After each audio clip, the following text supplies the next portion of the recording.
Nous sommes à la fin du congrès de l'European Maritime Heritage qui avait lieu à Sexal au Portugal. Alors, quel est le bilan que vous dressez du congrès? C'est un bilan extrêmement positif parce que nous avons pu échanger et rencontrer 20 pays, des propriétaires de navires historiques, des musées.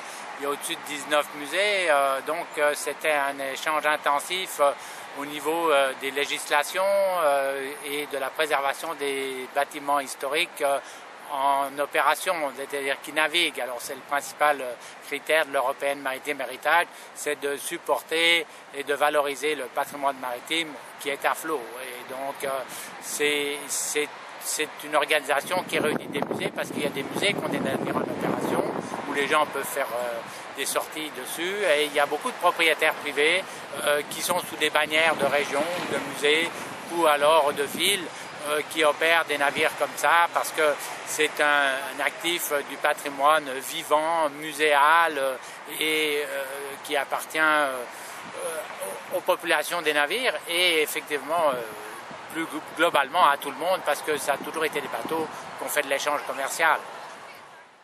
Et durant le congrès, on a parlé beaucoup des normes. Alors, est-ce que ça touche le Canada? Oui, alors forcément que ça touche le Canada parce que ce sont des normes internationales, c'est l'IMO ou SOLAS. Alors ce sont des normes qui touchent tous les navires à flot de commerce et forcément les navires historiques. Alors ça a démontré simplement qu'à partir de 2012, les bateaux actuels ne pourront plus naviguer en fonction des normes actuelles. La Marie Clarisse va être attachée définitivement à terre. Alors on a mis des millions dans des projets, il faut les faire selon les normes, c'est ce que ça montre, que la Grossil a toujours respecté les normes, a été avant-gardiste là-dessus. Alors, ce qui fait que la golette Grossil répond aux normes SOLAS. Alors, c'est bien. On espère que Blue Nose, avec ses 15 millions dans la restauration, va aussi répondre aux normes.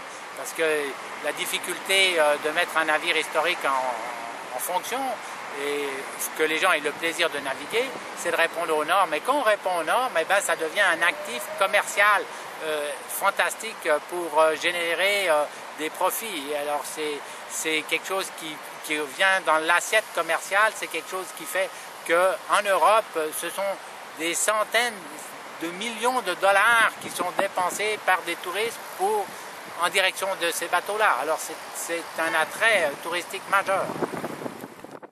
Il y a également eu plusieurs moments forts, entre autres à l'Assemblée annuelle générale de l'European Heritage. Le président, Pierre Ginsing, a demandé à l'ensemble des membres s'ils appuyaient la candidature du Canada et de la golette Grossil au sein de l'organisation. Alors, à notre grande joie, ça a été l'unanimité générale de tous les membres. Oui, on est là pour y rester. C'est fantastique, c'est merveilleux. On fait partie d'une organisation internationale, on représente le Canada au niveau maritime.